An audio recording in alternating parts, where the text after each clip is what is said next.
गोवर्धन पूजा को हिंदू धर्म में विशेष महत्व दिया जाता है। ऐसी मान्यता है कि इस दिन गोवर्धन की कथा के बिना यह पूजा अधूरी होती है। हमारे देश में दिवाली के उत्सव में एक सबसे खास पर्व होता है गोवर्धन का। इस दिन मुख्य रूप से गोबर से बने गोवर्धन पर्वत की पूजा की जाती है और घर की समृद्धि का आशीष मांगा जाता है। दोस्तों, ऐसी मान्यता है कि गोबर से बना पर्वत घर की सभी समस्याओं का निवारण करता है और सुख समृद्धि का प्रतीक होता है। यह पर्व आमतौर पर दिवाली के अगले दिन यानी कि कार्तिक महीने के शुक्ल पक्ष की प्रतिपदा को मनाया जाता है। वैसे तो इस त्योहार को मनाने के पीछे कई कारण जुड़े हुए हैं, लेकिन इसका इतिहास श्री कृष्ण की कथाओं से संबंधित होता है। ऐसी मान्यता है कि गोवर्धन के दिन पूजा की पूर्ण विधि के साथ इसकी कथा भी पढ़ना अनिवार्य होता है। मान्यता है कि इस कथा के बिना पूजा का पूर्ण फल नहीं मिलता। आइए जानते हैं गोवर्धन पूजा की कथा। गोवर्धन पूजा की पौराणिक कथा के अनुसार द्वापर युग में एक बार देवराज इंद्र को अपने ऊपर अभिमान हो गया था। इंद्र का अभिमान चूर करने के लिए भगवान श्री कृष्ण ने एक अद्भुत लीला रची। श्री कृष्ण ने देखा कि एक दिन सभी ब्रजवासी उत्तम पकवान बना रहे थे और किसी पूजा की तैयारी में व्यस्त थे। इसे देखते हुए श्री कृष्ण ने माता यशोदा से पूछा कि यह किस बात की तैयारी हो रही है। कृष्ण की बातें सुनकर यशोदा माता ने बताया कि इंद्रदेव की सभी ग्रामवासी पूजा करते हैं, जिससे गांव में ठीक से वर्षा होती रहे और कभी भी फसल खराब ना हो और अन्न धन बना रहे।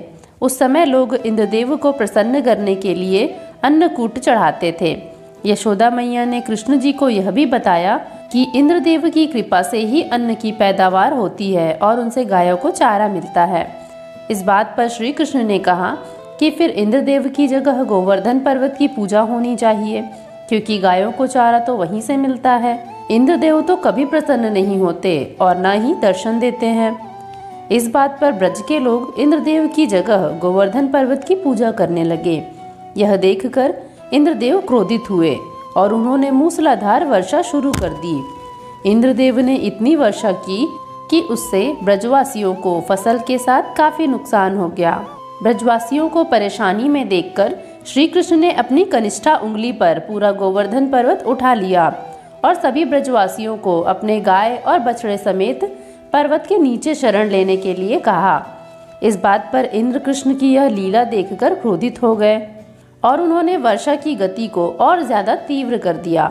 तब श्री कृष्ण ने सुदर्शन चक्र से कहा कि आप पर्वत के ऊपर विराजमान होकर वर्षा की गति को नियंत्रित करें, और शेषनाग से कहा आप मेड़ बनाकर पानी को पर्वत की ओर आने से रोकें। इंद्र लगातार 7 दिन तक वर्षा करते रहे। तब ब्रह्मा जी ने इंद्र से कहा कि श्री कृष्ण भगवान विष्णु के अवतार हैं और उन्हें कृष्ण जी की पूजा की सलाह दी। ब्रह्मा जी की बात सुनकर इंद्र ने श्री कृष्ण से क्षमा मांगी और उनकी पूजा करके अन्नकूट का 56 तरह का भोग लगाया। तभी से गोवर्धन पर्वत की पूजा की जाने लगी और श्री कृष्ण को प्रसाद में 56 भोग चढ़ाया जाने लगा। दोस्तों, क्या आप जानते हैं कि गोवर्धन पर्वत गोबर का क्यों बनाया जाता है? ऐसी मान्यता है कि श्री कृष्ण को गायों से अत्यंत प्रेम था और वो गायों तथा बछड़ों की सेवा किया करते थे। यह भी माना जाता है कि गाय का गोबर अत्यंत पवित्र होता है, इसलिए इसी से गोवर्धन पर्वत बनाना और इसका पूजन करना फलदायी माना जाता है। इस दिन गोबर से गोवर्धन पर्वत की आकृति बनाई जाती है और इसके चारों कोनों में करवा की सीकें लगाई जाती हैं। इसके भीतर कई अन्य आकृतियां भी बनाई जाती हैं और इसकी पूजा की जाती है। ऐसा माना जाता है कि इस दिन जो भी गोवर्धन की इस कथा का पाठ करता है और श्रद्धापूर्वक गाय के गोबर से बने पर्वत की पूजा करता है, उसकी सभी मनोकामनाएं पूर्ण होती हैं। दोस्तों, अगर आपको यह वीडियो अच्छा लगा हो तो इसे शेयर ज़रूर करें। ऐसी ही अन्य धार्मिक जानकारियों के लिए जुड़े रहें भारतीय संस्कृति से।